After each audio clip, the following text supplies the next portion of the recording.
Hey everyone, welcome back to Knifeism. I'm Ryan. I'm Drew. Drew, what do you want to talk about? I mean, Actually got plenty of stuff. Anticipatory, reflective. The Marvel Cinematic Universe came to a logical conclusion, which won't be the conclusion because Disney loves money. but do we want to start with that? I mean, you just saw True Detective season 3. Things that I've seen. I finally watched True Detective 3.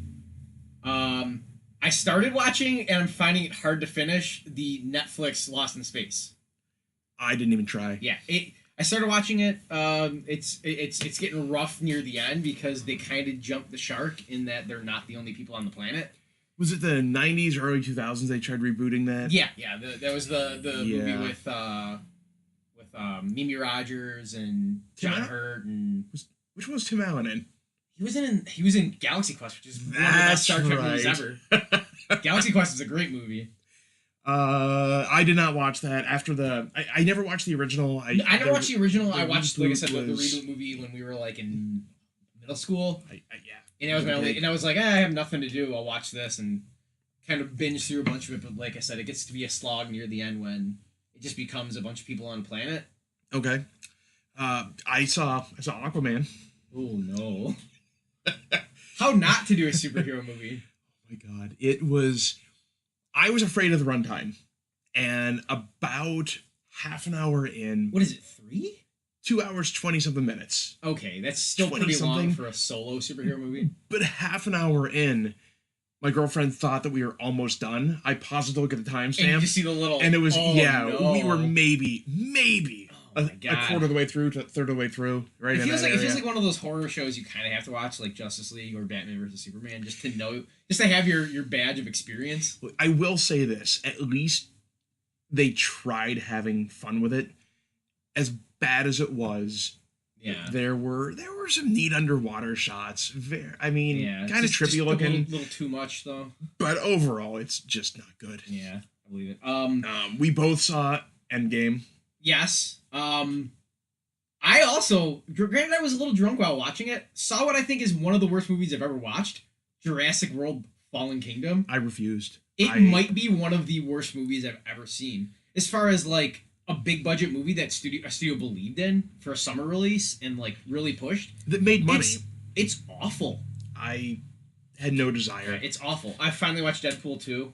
Good. It more of Deadpool 1. Yeah. Yeah. Yeah, the formula works. They could do another one and it wouldn't be stale, I guess. I saw the Apollo 11 documentary, which was clearly intended for IMAX, but because Buffalo is Has like 2 IMAX theaters and apparently don't care about them. exactly. I was squinting the whole time trying to watch like little details on the bottom, like timestamps, and that's when you knew, oh, this wasn't designed for a standard Yeah, movie it's supposed theater. to be boom. This was right. Yeah. That being said, if you're into that topic, it's amazing. It's a bunch of mostly unreleased footage of the Apollo 11 mission. So for someone like me that grew up with that sort of stuff Uh-huh. and has always been fascinated with it, it was a fun watch. But anyone who's not into space would be bored to tears. Yeah. So make of that what you will. Documentary directing wise, like, does it keep you like? Do you think it does enough to keep you engaged if you're not there just because of the material? There's no narrator. Oh, It is okay. they stitched together mostly unreleased Oh, footage, okay. and it's the closest you'll ever get of someone being born after the fact to being there and seeing Uh-huh. it. That's interesting. So, what do we want to talk about today? I mean, what do you want to start with? We have so much to talk about. Do we just want to elephant in the room, do Endgame first? We might as well. It's. I've been thinking about that movie for a week now, and probably not for the same reason that a lot of people would expect. I'm a Marvel fanboy, but I hate the ending of this movie, and I think it's Really? my personal problem. I And I think can so, get into that. because I like the ending. Should we warn spoilers right out of the gate? Yeah, Then? you can't talk about the movie without talking about spoilers. Okay. But So- yeah, I how do I succinctly say what I think? I think it's excellent. I think it's a great conclusion to a, what is it, 22 films? 21, 22, yeah. Nothing will ever equal it. Many will probably try and fail miserably, like DC. But Well, DC's already tried. yeah, That was- they kind of like turned. I think DC is playing the on-off switch. Like they're like, oh no, anything we come out with now is just kind of like we're using these characters because we have the rights to them, and it's like I think you're gonna try to like fudge things if it's good and people like it, and be like, oh no, that was a plan all along. Like this is all connected, but it's not going to be. But yeah, my personal reasons, which I could go into, my personal biases, I would say, make the ending feel like it missed the mark for me. Why? But in character, I guess it makes complete sense narrative wise. As not a Marvel fanboy, as a casual at best who read comics as a kid and got out of it for a very long time, I was pretty happy with how they wrapped up at least the characters who we knew were done. We knew that Evans, we knew that Downey Jr. We knew they were done no matter what. And I was happy with how they tied up both of those characters. They did a great job. It just didn't hit me right. Like I like it just didn't hit me right, and I think that's just my problems because I have no emotional attachment to Robert Downey Jr. Iron Man. Like I felt nothing when spoilers when he died. Yeah. Because he was always just a smart aleck in every movie. And yeah, I know you're not a fan of Civil War. I don't mind Civil War, but like think back to like why sides were chosen there. Mm-hmm. People who sided with Tony sided with him because of his idea that registration is probably a good idea. Maybe we should be tools of the government. People who sided with Cap because it's Cap. I trust Cap. They actually liked that character. Tony never really felt to me like he was, even in all these movies, anything other than the like. He's not a glue who holds a team together character. So it kind of missed the mark for me that everybody's like at his funeral like they had a deep connection with him. Oh, okay. See, this is where my thing is. That being said, even if they didn't really like him, you've been to funerals before, right? Even for people you didn't really know. No. Ever? No. But no, not that scene in particular. Just like I don't know. I felt like it was more of Marvel Studios being like, he's the guy that we hedged our bets on, and he made this all possible. So like, we're gonna make Iron Man the emotional core guy for all of this. It felt like it was a bit too on the nose for like the meta of if without Iron Man working as a film, without Downey being as good as he is as that character, none of it would have happened. So they like gave him the big send off. That gets to the post credits, which there's no post credit scene. It's just the Iron Man. Sound it's the sound of the hammer. Right. Yeah. Let's back off of that for a second. How did you feel about Cap's ending? I hate it. Why? Why do you hate it? Because it's selfish, and that's not a Captain America trait. Because think about it. He went back. Granted, the way they explain their time travel is like he was always back there. Now, you know what I mean? Now he was always, but he went back having his abilities, lived a life in secret, and like let Martin Luther King Jr. let like a lot of bad stuff happen because he went back probably relatively right after he was supposedly disappeared, and lived a life in secret with the head director of S.H.I.E.L.D. It's really hard to get around that, and that's not unless you're trying to take it from the angle of here's the simplest way I could describe it. That ending would be perfect if it wasn't Cap making that choice. If it was somebody doing that for him without his knowledge, that would have been perfect. Like if somehow like Tony survived and then they went back to bring all the stones back, and then Tony just like whoop stole his pin particles and was like, you need this, and then that would have been better for him. It just feels kind of like, I guess that character knowing that like things work out in the end made it fine for him in his conscience to like go back and live the life he should have lived. But I feel like it's more of a narrative choice, not a character choice. Unless he was intentional. I don't want to get too tied up in time travel paradoxes and things. Unless he went back with the idea of I have to let things unfold as they were supposed to. Well, I think that's implied, and it also could be that like maybe he only brushed up on American history, but he was an active agent for S.H.I.E.L.D., so he had to have really learned what he missed. But yeah.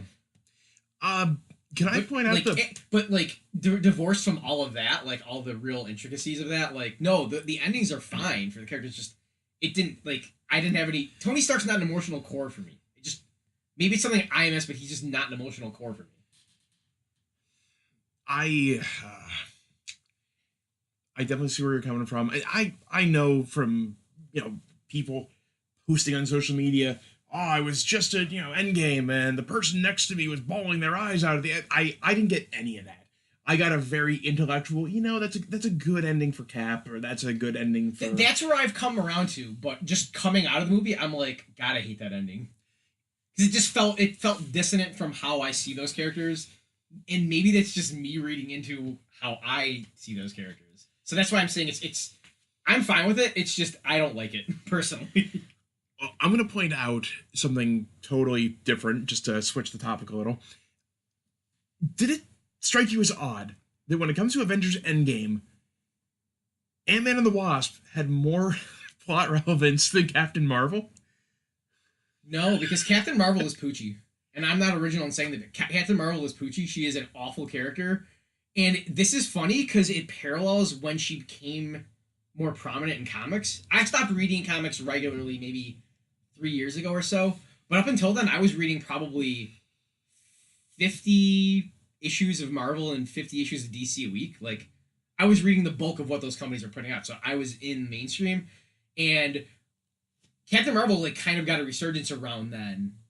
And I think it could have been early legwork in getting her built up before the films. But even back then, people like me who were in it were like, kind of weird that they're bringing her kind of out of the, like, B tier characters, like other also ran Avengers, and building her up to be a main player. And the abruptness and how quick her, like, resurgence was really turned a lot of people off. But that also applies to the movies, where all of a sudden, out of nowhere, in 2 movies, she's made a pivotal character. But in a she way wasn't, and that's what I wanted to get into. Is post-credit scene for Infinity War teases Captain Marvel. Yes, Captain Marvel. We even said it on the podcast. The tease of Captain Marvel is her first appearance in the prologue to this movie. But we even said that we went to see Captain Marvel largely because no matter what, it's something we felt we needed to see in order to watch Endgame. Yeah. And I feel kind of like I was led on because she has nothing to do with the plot of this movie. No. Which is probably because this was shot before her movie. But Ant-Man and the Wasp, a movie that I was about to skip, is more relevant. Turned out to be intrinsic to the movies. You know what it is? It's one of those things now that this block of films is done, you kind of want to tier rank movies and be like, okay, these are the ones you can skip because you're going to get enough of the relevance in Endgame. But, like, Ant-Man and the Wasp can't be skipped. No. It cannot be skipped. And it's the movie I wanted to skip the most. It was the one that I waited the longest to see. I didn't even see it in theaters, and I've seen every Marvel movie in theaters. So, yeah, that happens. I don't know. Overall thoughts, though? Thumbs up, thumbs down? It's a thumbs up. Okay. It's not... I'm not... I feel like I'm aping other people's opinions. It's very Return of the Jedi in that it's a solid movie, but it's not Infinity But it's not War. Empire. Yeah, it's not Infinity War. You took the words right out of my mouth. Yeah. That was actually what I was going to get to next. Was I think that with anything though, when you've got your typical three act structure, which is weird because you've got about 18 or 19 movies that are technically the first act. Then you've got Infinity War as second act, Empire Strikes Back, then Return of the Jedi. It's seeing the characters at their worst. I mean, not their own personal worst, but in the depths. Well, it's because it gets you thinking of how, in your own terms, like, how the hell are they going to get out of this? Right, but it also gives the actors a chance to really show what they're made of, because third act is always just tying things up, redemption arcs. Second act is where you have no idea where it's going, and it lets you do the most. Yeah. And I don't know. Don't get me wrong. I did enjoy it. The final battle scene I did check out for a little bit. For this, I think it's the best big CGI battle of this because it feels like it feels earned. Yes. But you're kind of desensitized because every one of these movies has something like that. So it's like there's no way you can have a summer blockbuster movie that doesn't have a big fight scene at the end. But if nothing were of this scale, nobody would stop talking about this. It was nice. I mean, I guess it was nice to give all of the characters a send-off by having them all show up for this one big final battle. Well, it's one of those cool things, even if you do check out, you're still like, I actually know every single one of those characters. Yeah. Huh. Like, this worked. Like, I can't believe it. This worked. But there were also parts of it that were almost echoes of Ready Player One's final battle, in that it was just far too much shoehorned in. And it was more you're watching it not for the scene's own intrinsic merit, but you're watching it to see, once you realize what's going on. Oh, okay, am I going to see this character and this character? Is the DeLorean here? Is it? Welcome to comics, Ryan. Yeah, I know. That's literally what that's what this movie is. It's basically fan service in a lot of ways. But the thing about it is it's fan service, but there's also a strong enough narrative in this movie that it holds it together even for somebody who's not super invested. Okay. Can we just talk about how the first hour of the movie is one of the best things in movies? What part of it? Just the wallowing and Oh yeah, absolutely. I really enjoyed the first hour. I enjoyed seeing Ant-Man come back and everything looking post-apocalyptic and not post-apocalyptic, but just like falling just apart. enough off kilter that you knew something that you would know something was wrong. It's like he was in Detroit. Yeah, everywhere was just Everywhere shitty. was just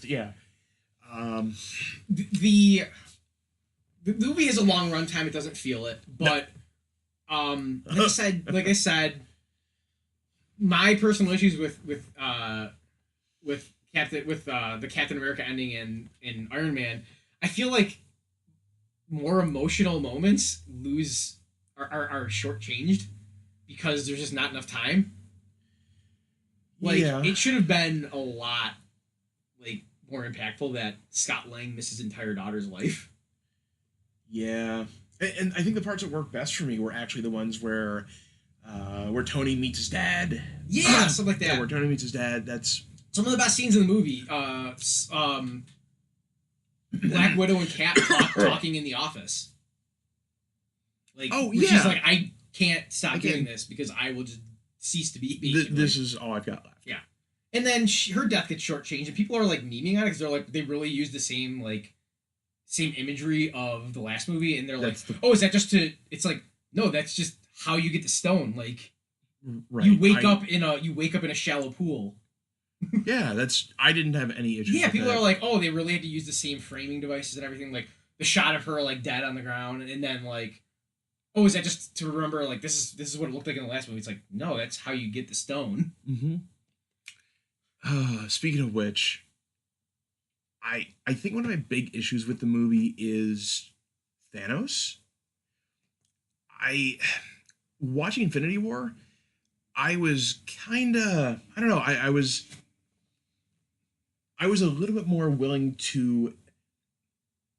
I thought Thanos was the best part of Infinity War. Mm-hmm. He was, because he really believed in what he was doing, and then by the time this movie starts, and spoilers when they go in to try to get the gauntlet back and kill him and everything, it almost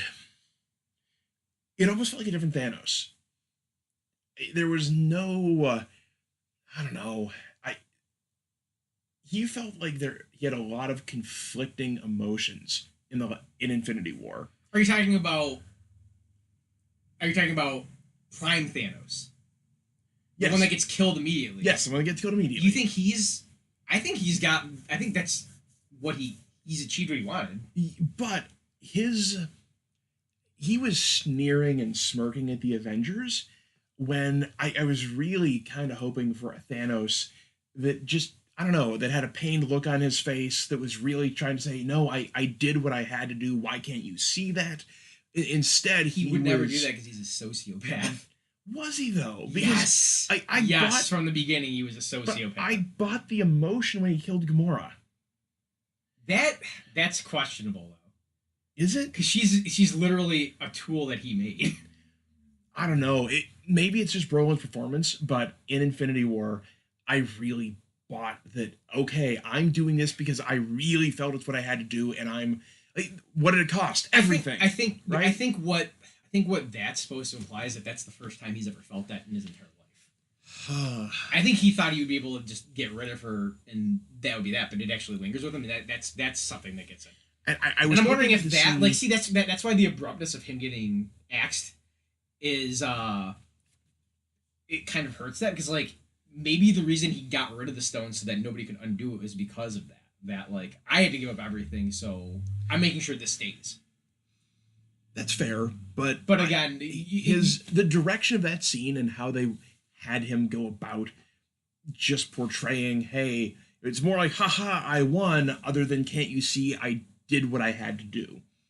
yeah, but what he had to do is the most obscene, horrible thing possible, and it is not necessary. It's just what his sociopathic mind thinks is what's best. But he believed it. And that was the whole arc of Infinity War. I don't know. I mean, I agree to disagree on that one. His whole character is just it's walking hubris. It's the idea that like I'm right, you're wrong. Why can't you see that I'm right? And it's like just because you want to do something horrible doesn't mean it's justified. We're talking a difference of 2 days, right? Hmm? It took 2 days after the events of Infinity For him to War. snap again? Yeah, I believe so. you would still think that maybe the emotional toll of killing Gamora might have still been with him, Yeah. and he was clearly in a lot of physical pain, and yet he came off a little bit as just generic villain. Well, the younger version definitely, but I thought both. I think the younger version. A lot of people are shitting on the younger version, but I think that's like pure like the true Thanos in the sense that like he knows what he did was like he knows what he did worked. So Right. I'm gonna be an asshole because I know it worked, Mhm. and I know I'm able to do what I can do. I was fine with that. Yeah, a lot of people are like, oh, he comes off like it's like he's 5 years younger and he knows his plan's gonna work. So why wouldn't he be a little bit more of an asshole? Right. Some people were complaining about how he was just as powerful without the gauntlet as he was with it. Honestly, The one thing that I don't get is the people who don't understand, like, well, like, why didn't they just get another gauntlet? And it's like, yeah, it makes sense, but then you can't have it narratively be a really bad effect of using it. Because when he snaps and he's got the true gauntlet, it doesn't affect him. Only when he destroys the gauntlet by destroying the stones does it affect him. Yeah. The Iron Man gauntlet that they build that Hulk uses is not able to withstand that power. So anybody who uses it is going to get nuked, basically. That being said, people were saying, "Oh, well, he was this powerful with the gauntlet, but without it, Yeah. he's still kicking ass." And honestly, I don't care. It needed to go that way. That's one of those. It's comics, so you need to have you're going to have a big fight scene. It's the last big hurrah. Can we talk about how Thor is the only character that continues to evolve? Thor is the best character in the movie. Anybody who thinks Fat Thor is terrible needs to have their opinion revoked. Absolutely. Yes. Yeah, Fat Thor, and people were talking about fat shaming, and I am losing my mind. No, I think that was one of the best ways you could do a semi-serious, semi-comedic approach at depression. Yeah. Go watch something like BoJack Horseman. But I really thought that that Fat Thor, and physically, not just, it's tough in a movie like this to really get somebody, unless you've got a top-notch acting performance, you can't really get the arc of, okay, he's not doing well with this. Yeah. You had a whole movie in, was it Iron Man 2 or 3, where he's really just in the shitter. Tony? Yeah. Three. Because he was like, that was like 3 took place right after Avengers, where he was like, I just went to space and almost died, and like I'm freaking out. You can't really. That was a whole movie to get across Tony's character. Yeah. This, you had a few scenes with Thor, so doing something more physical and showing him that he physically has fallen apart is just that's real. That happens. Yeah, the fact that they spend an hour without punching is awesome because you get to see in a 5-year time skip, which was like, because I love that I got into this with no spoilers whatsoever. Same. So that 5-year time, you're like, holy shit, like, we're going places in this movie. Like, we're doing things. And that was what really, like, got you in the saddle, really. I mean, it was cool to see, like, the catharsis of, oh, they just killed Thanos, like, but realizing that that's super shallow, and the movie being smart enough to realize that that's super shallow was great. Mm-hmm. And me knowing at that point, oh, okay, this won't necessarily be, hey, we're gonna fight Thanos part 2 Saturday morning cartoon style. Yeah. So I They appreciated probably that. could have done that and still had it be great, but this is so much better. Yes. But Thor, back to Thor. He, I never really thought of him as the emotional core, but He's always been a good character in this sense, but the this is writing, also the best way to warp a character. yeah, but the writing for Thor over the course of his movies through this Well, that's has the thing. been His movies are by and large the most forgettable. Thor one on rewatch is a much better watch than the first time you see it through. Hmm. Because that's like you get his entire character arc, but two is just bland nothing really. yeah. And then three is kind of the beginning of the it's starting to slip. We talked about Thor Ragnarok, Yeah. and I wasn't a huge fan, but Thor in this movie was shockingly like everybody else was didn't it get you in the gut when Cap or Iron Man or no, but watching Thor struggling with depression Yeah. was probably the part that got to me the most. So because he's still trying to put on that facade of that he's still Thor, even though everyone else knows that he Yeah. isn't. So yeah, that I thought that worked. Probably that was probably my favorite part of the movie. Yeah. Just his arc. Yeah, Thor was great. It actually made you care about the little relevance of the second Thor movie with him going back in time, being able to see his mom. Yeah. Cap picking up the hammer expected, or just a nice wink to the comics. Expected, but just because something's expected doesn't mean you don't freak out when you. I wanted that. Captain America is like my favorite character of all the comic book characters, like any universe. So just seeing Cap do cool stuff is always awesome. And Chris Evans is great in that role. Like he's not the best actor ever. I think he wants to do more directing and stuff, and that's why he never re-upped. He's one of the younger. Him and Hemsworth are two of the younger. But it's like I don't want to be this forever, which is a smart decision on his part. But yeah. I think he wanted to get more into like creative stuff. But So, do we want to address the big glaring, I guess, elephant in the room, which is now they have officially set up justification for doing branches of different split realities to do one-off movies, and they could if they want to. I don't think they're going to do that. I think they realize with their Prime universe they have enough great stuff established there that if they want to build up to another Avenger level threat, they've got enough. They've got enough side characters that are actors that are on longer term contracts that they can do it with. I don't know. I feel like I just recently watched the Half in the Bag on this, and I feel like Mike in that take like 5 years off, like take legitimate time off before trying to build up another team movie. Like you can do Spider-Man, you could do like one or two new characters that you want for those future movies, but do like Iron Man scale type stuff. Like Spider-Man's great in that his movies are small scale because he's younger. you're the comic guy. Yeah.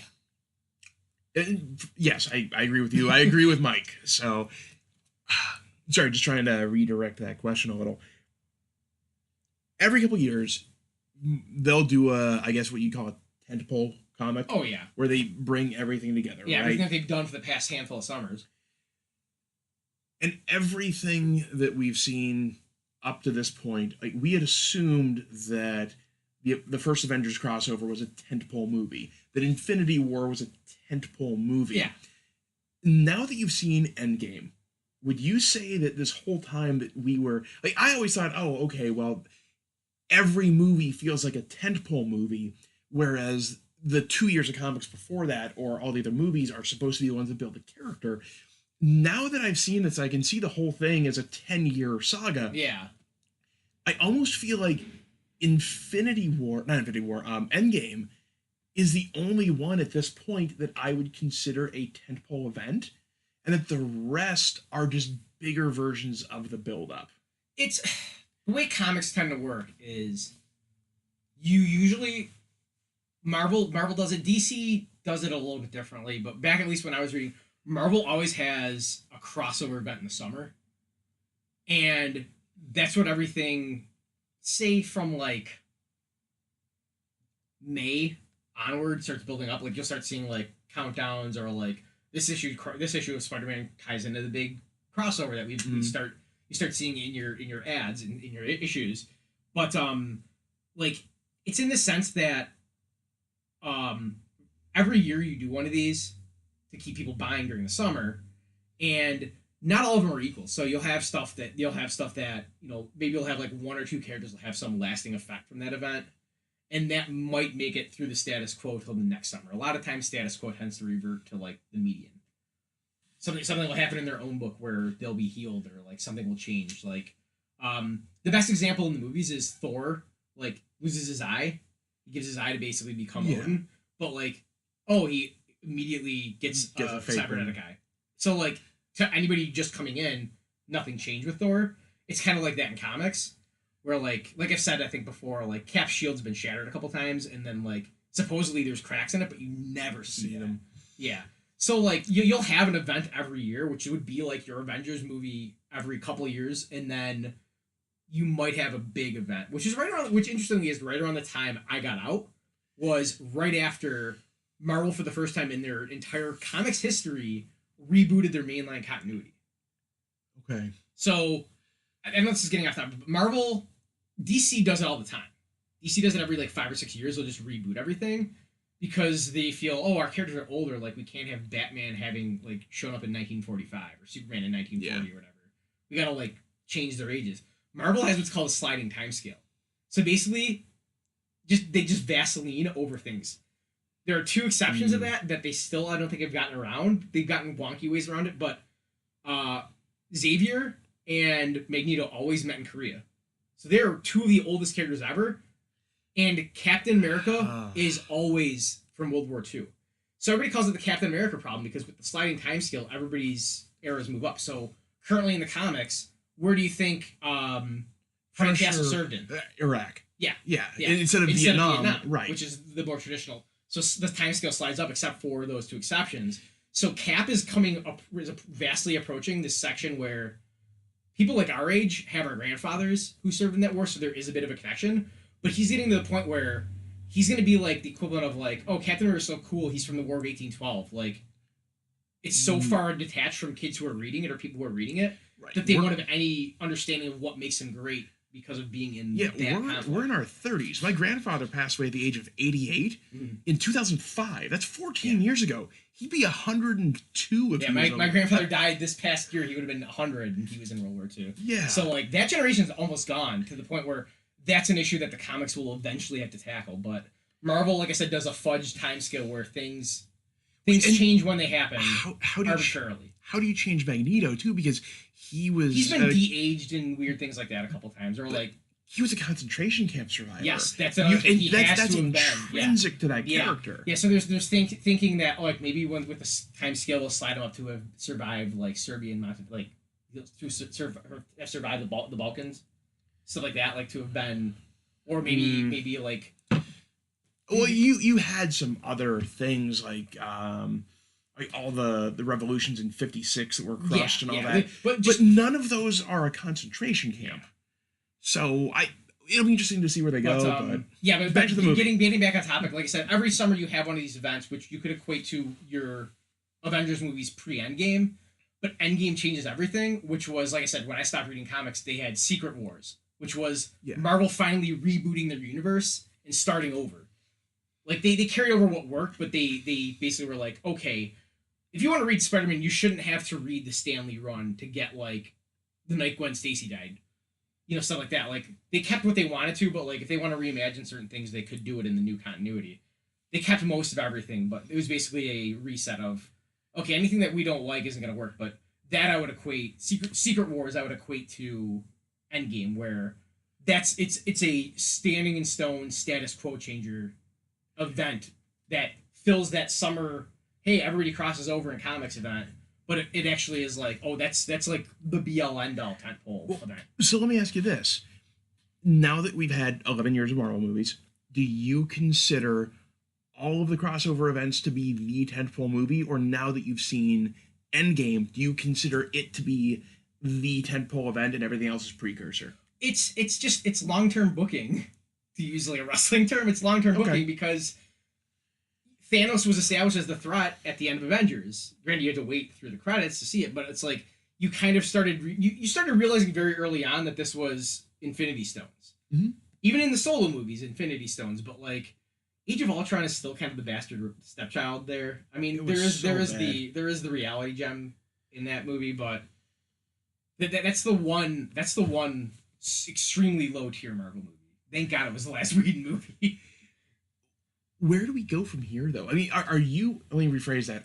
Are you still excited for anything Marvel other than I'm assuming we're gonna get Thor with the Guardians, As and Guardians of the Galaxy sounds like it could be a hilarious movie. especially with James Gunn being That's the back. thing. That's the thing. Now I think we're at the point where they might start seeing that it's who's involved and not necessarily the studio proper.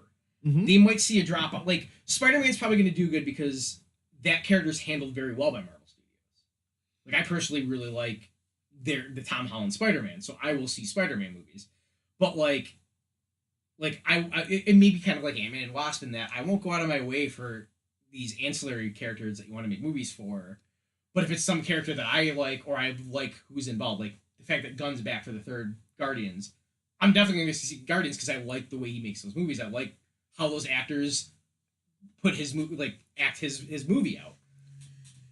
So I think they might start seeing like a little bit of a drop off, but I mean, again, masses are going to see everything that like, and they've got it's a sterling brand. It's great. It's a great brand. They've done everything they said. They exceeded expectations, really. You and I will probably see all of them anyway, just because we have a podcast we need fodder for. Exactly. But I mean, But I kind of wish not ill will, but just I wish there's a little bit of drop off in that. Like you don't have to go at the pace you were going at. You can kind of yeah, take it slow because the rumor now is that they want to do Galactus, and Galactus is a threat bigger than Thanos in comic continuity, in any continuity. He's basically a force of nature, whereas Thanos is just a really powerful, single-minded individual. but what do you do then? Do you spend another 10 years building up a new cast of characters and then eventually have them fight Galactus again sometime around 2030? I think what they do is they What do you probably do? just did the Fox merger go through already, or I believe so. Introduce the X-Men. I think what you do is you might want to introduce the X-Men and see if that. Granted, this summer you're ending the Fox iteration of X-Men, and that's died. That's followed the parabolic curve of, you had one or two good movies, and then Apocalypse is okay. And Okay, I'll see Dark Phoenix. I'm not super intrigued by it. It just seems like standard superhero fare at this point. But no, I think what they really need, what I really want to see them do, is I want to see them work the Marvel magic and make a good Fantastic Four movie. A good Fantastic Four movie. They could do it. And I think they could do it, and I think they could do it in PG even, and I think it would be still good. Because even among comic readers, Fantastic Four in the years around I was reading it wasn't doing so well because it was even amongst comic readers the nerdier book, because it was like a family book. It's always been like a family book, and when writers who are good lean into that, it makes that group really strong. And I think Marvel has a grasp of their own characters well enough that they could put somebody to direct that movie and have it be not necessarily a high extreme level threat, but be like a family drama, and it could work. Yeah, I think that with the right writer, right director, like you said, they can do that. But then where else do you go? Because Ghost Rider's getting his own TV show. That was announced, I think. Yeah, yesterday. they're doing a Loki TV show because spoilers, Loki left the timeline. Oh yeah. But how deep do you go? Are we going to see a Submariner movie? I mean, at what point? How does Marvel balance at this point?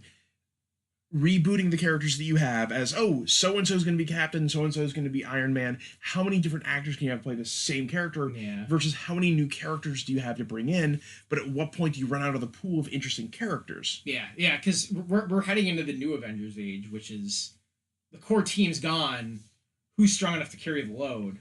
And this is around the time when the Prime team broke up in comics. The Avengers became a lesser book. It was the brand was carried by stuff like Spider-Man and the solo titles like Iron Man and stuff like that. Because the Avengers weren't a huge thing. The Avengers were never on the level with the Justice League, Mm. at least as far as comics go. Like people who read both brands for like years, like saying like going back to the '80s before like the Grimdark era and like the resurgence in the '90s.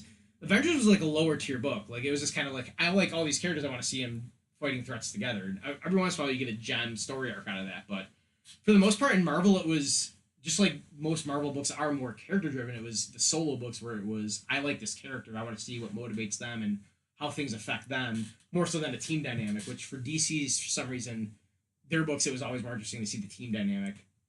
Because right now, if we're going to go down the characters they still have active, and whether or not I care about them, Captain Marvel, unless they go somewhere interesting with the character, she's too powerful a character. That's why they wrote her out of most of this movie. Black Panther, we've talked about Black Panther. I think the character has potential. I really like his sister. Yeah. But I really don't know where they're going to go with that. He's a character, even in the comics, that was mainly only in Avengers books. He never had a solo series that lasted long enough on his own. Because I don't know what they would do with the character now that you've gone Hawkeye, you can't really do a movie with Hawkeye at this point because his arc was off screen in this movie. And even then it was still compelling. Spider-Man I like. We've already talked about that. Spider-Man, the only issue you're going to run into is he's the youngest character in this universe. And there are things that are going to be hard to do with him because there's a lot of funny like stuff in comics where like certain female heroes like him or like one of the best friendships in comics is Spider-Man and the Human Torch. Like they're really, really good friends in the comics, and it's like you can't really do that because you're gonna probably have Johnny be in his 20s and be like a playboy because that's his character. Yeah, which could be funny on its own. Oh yeah. I mean, make Peter 18 and just super awkward getting into real adulthood. Yeah. He's a college freshman or sophomore. Getting bad advice from a Johnny Storm would be hilarious. But I mean, there's a like I think what they want. I think what they really want to do is we did it for the Avengers. We could make people really care about the X-Men now. But the X-Men are almost one of those properties that they deserve their own universe because the mutant issue is so intrinsic to that group that even in the Marvel universe as a whole, it's like weird when it's involved. It's like this almost hidden civil rights thing that only ever really comes up like occasionally in the mainstream Marvel universe. So it's hard to shoehorn it in now when it hasn't been anywhere in the Marvel universe. But just from a very cynical marketing standpoint, that could work very well for Marvel because at the moment you start hinting at those sort of things in a newer X-Men movie, you're going to have internet trolls yelling about social justice warriors, and there will be a lot of people who are, quote, air quote, boycotting it because it's about insert minority group hero rights, and I don't want to see that because internet troll. And I think, I don't know, it's going to be really tough. They can either lean into that or they can avoid that. And I have no idea if I was in charge of this. The thing is, what we talked about briefly in Captain Marvel, I think they invite controversy because it makes people talk about a movie coming out. Yes. Oh, they definitely. Yeah. With that.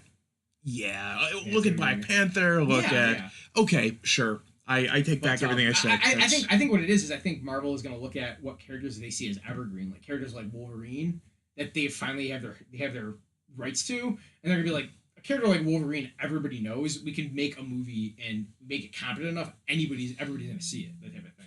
So I think they're going to probably comb through what they haven't used yet and think of like creative ways to maybe make movies with those characters, or they're going to sink or swim with what they put out, and they might have to scuttle another 10-year plan if they just don't have the pillars they need to hold up everything. They got pretty damn lucky with some of their casting decisions this time around. But I think I don't want to put it on luck that much because I think to get this cohesive and satisfying a film universe with that many different people directing and writing. Oh, there's nothing's gonna match it. I hate to use the word miraculous because I think it is cool. Though knowing how the sausage is made in the movie industry. I mean, there was a concerted effort. I mean, granted, the Edgar Wright Ant-Man thing fell through because he wanted more control, and maybe you're seeing that on Marvel's part. They knew where they had to get to, so they didn't want anything extraneous happening. But that doesn't mean you can't get a good director. But no, the thing is, they made the choice to try to pair. They tried to pair directors with the films that they could direct. Look at Star Wars. You ended up switching directors for Solo and going to Ron Howard. Ron Howard may not have had a creative vision for Solo, but he's still a very competent director who is also willing to work within the bounds of the studio's overarching plans. And those people exist, especially when you've got someone like James Gunn, who was perfect for doing Guardians. Right. Those movies feel like his movies. So we've talked about Marvel. We've talked sort of about Endgame. I mean, it's more of like a, I don't know, because Endgame as a movie, it's good, but it makes you think more about how effective the movie was and how it affects you. It relies on what was laid beforehand. It's a movie that it's the true like sequel that like you can't just be like, it's just the second one, it's better than the first, watch the second one. No. Yeah, this isn't the Road Warrior. This is something that if you haven't seen all of these movies, which gets into almost the same gatekeeping issues that regular comics have. Exactly. So it might be time to totally reboot. You can make passing references to old stuff, but at this point, Marvel can't expect everyone to have seen every movie. Yeah. If you're 15 right now, you're getting ready to learn how to drive, and you were 5 when Iron Man came out. Yeah, it's crazy. I graduated, and then the day after my ceremony... No, the hour or two after the ceremony, I saw Iron Man. I graduated in 2008. We're getting old. College graduation, but like that movie came out when I finished college. It just seems like time flies, especially the older you get. But I think what they might do is maybe they'll do a pocket X-Men and Fantastic Four universe or something, and maybe way down the line if they want to try to cross over. But I don't know. I will say one thing I'm very happy about was that the snap happened in Infinity War. That it was undone, but it was still it happened. Everybody remembers it happened. It wasn't like a whoosh. This movie though focus on just a few characters, because Infinity War felt a little bloated because of how many characters there were, and this one trimmed that back, yet somehow managed to include every character, even if it was just in passing. So it was. I'm not saying that it's. You would never have expected, like you said, the tentpole of all tentpoles to be a character-focused film. Yeah, and it was. I'm just sitting there and seeing Captain America sitting in a support group talking with people about living life after the snap. Yeah, I never would have expected that scene. No, it's good. Yeah, if you've seen any of these, like 2 or 3 Marvel movies, you're probably interested enough to want to see this one. But watch as many as you can first. Yeah. Even the mediocre ones, because this really is the culmination of everything. And you definitely get little like Easter eggy reward things, like smirky things throughout that kind of reward you sitting through every movie. But I do hope they take a break now. They won't though, because it's just the big money making machine. They're going to push ahead forward, but like I said, I think they're going to start seeing some diminishing returns. They're going to be trying stuff like probably like the Inhumans and stuff like that. That it's just not going to carry the weight. This is off-season voluntary training camp. Yeah, I'm serious. You show up if you want to, but you can't tackle. No, this is a voluntary off-season training camp for things like new directors and we've had our moment. People are going to still see Marvel movies because they're Marvel movies, but now is the time for them to really try to look for new talent and see what works and what doesn't so that they can make their next 10-year plan, because we're going to get at least another 10 years of this. We know that. Oh, probably. Although they've made their money back, I think, from the purchase. 1.3 billion in the opening weekend. Yeah. Everybody's like, the numbers don't work. And it's like, you realize, like, I went to Regal and they had like every screen playing, and I'm pretty sure it wasn't booked on every screen. Yeah, but they had to book it on every screen. When I went on a Monday night, and it wasn't packed, but there more full than a Monday night show. It should be, and there were movie showings every 45 minutes. Yep. The whole day. Yeah. So I guess in closing, Yeah. it's nice when crazy, big ideas work well. Yes. It also helps that it's stuff that I like. Yeah. Oh, we didn't even talk about Professor Hulk.